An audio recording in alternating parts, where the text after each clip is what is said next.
she's not that good right now, but I do see the potential. I think she can get better. I think she can get more concise with her lyricism because I feel like she just be saying shit sometimes.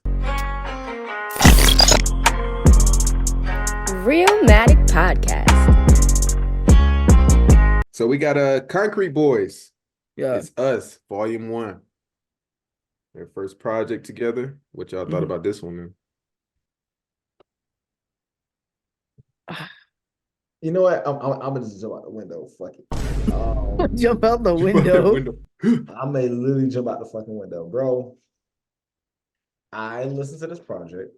Funny thing about this is I'm actually a fan of a lot of the people that's on the project. Like I love Draft Day. I love the way that he flows on the beat. A lot of the people that Yachty has brought on in this little like new version of his, like, you remember his old little click, the old little click he used to have back in the day. It reminds me of this in like a new rendition. And like I said, I follow a lot of their style stylistically, but I do be feeling like the music is like very hollow. Just because you put like a jazzy beat on and let these niggas flow like them 2 extra minutes does not mean the music is great. Because a lot of these songs, whether it's like the on the radar clip or whatever, I just don't feel like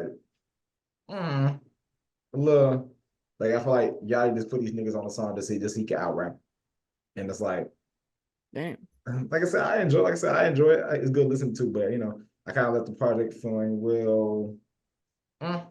So, you know, 5 out of 10. That's one of his lowest rated albums right there, Rob. With actual reasoning. You know what I mean? Yeah. You know what I mean? Like he'll be like, yeah, I give it 5, but I didn't really listen to it. Like, you know what I mean? No. That's a real legit reason to give it a 5. That's crazy. That's what it is. That's fucked up. Hey man. Yeah, okay. Going into this project, I don't know everybody on Concrete Boys. You know what I mean? You really don't. They may have mixtapes out there before Concrete or wherever. Caribou don't got none. She got a single or two. Yeah. Yachty, these beats on here, some of them have some good potential. Do not get me wrong. But they're also beats that are wasted on some of the crew. Like it's like you have these beats, and like for months now, we've been seeing Yachty kind of rap over these. You know what I mean? Over these kind of jazzy fusion type beats, and they're kind of cool. Don't get me wrong. Yachty has been really sliding on some of these beats and killing them. It's cool that you have a group of people like this, and it makes me want to. When I first started listening to this, I'm thinking of it like the Cozy Tapes, Volume 1 and 2. But the thing about the Cozy Tapes, most of the people that were on it were established enough that we knew bits about them. And if you didn't know them, you still had people on there that kind of you were like, I'm okay listening to this and hearing this other person on the back end. Yachty is not big enough to hold 5 people on his back. And like that's the whole thing. Like on those Cozy Tapes, it was Rocky, Ferg, a little bit of Playboy Cardi. Like those people, you knew that they were able to, like, if you didn't know who was on the song, you still also had them on here. Sure. So it was like, okay, I'm cool if they mess with them, you know what I mean? But we know Yachty. Yachty, you're not holding 6 dudes on your back, bro. Nah. And a woman. And Caribou can't hold the other 4, because that's the thing is everyone is hyped for Yachty and Caribou because she's been a big thing lately. Yeah. Seeing this female rapper, it's a different flow. I'm not the biggest fan of her flow. I'm not gonna lie. The first time listening to it, I was like, oh dang, she sounds ass on these beats. But then the second and third time, I was like, okay, I see where she was trying to go with them. I see some of the vision, but this is not how I wanted to be introduced to some of the people on this label, in a sense, if that makes sense. So it's literally the right length. I'm happy that it stops when it does, because it's like, yo, I can't keep going with this. I don't know, because it's a full 47 minutes, 16 tracks, so some of the stuff goes a little bit faster. They put the On the Radar freestyle on there because they know people like that when it came out. But me, I'm giving it a 5. I can live with it or without it, truly. And yeah, that's where I'm standing on it. I'm giving it a 5 as well. To my surprise, I actually enjoyed this project. Okay. Production wise, it was great, man. These beats was smacking, boy. God damn, them beats was hitting. Like even the first song, Point Me to It, man, with that little that sample of that other song that's kind of popular on TikTok. That shit hard, bro. Like production wise, whoever making these beats, keep going, my nigga. Like they need more of these beats for real.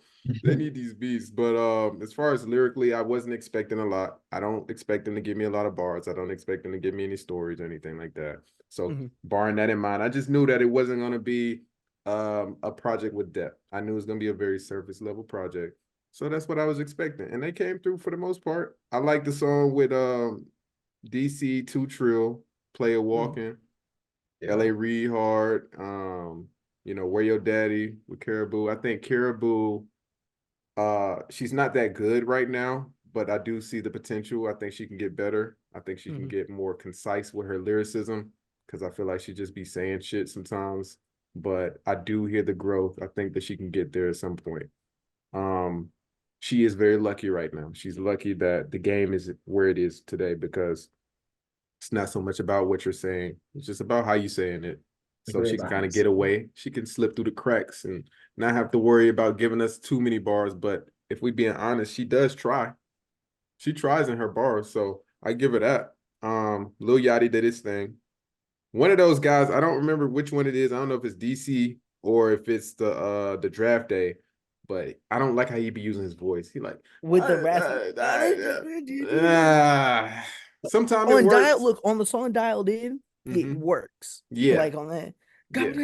Like I was like, okay, I feel that. Yeah.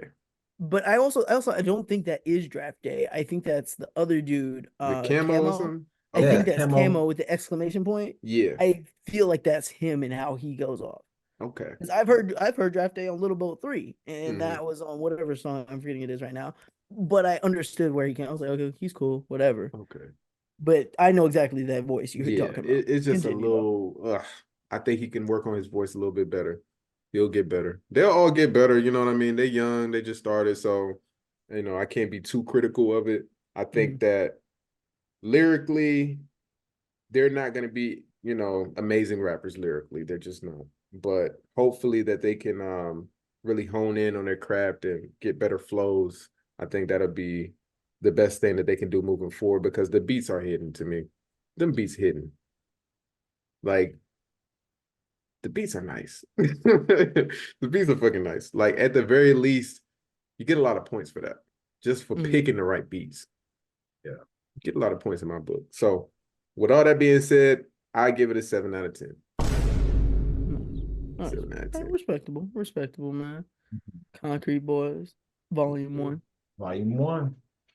Realmatic Pod. Realmatic Pod.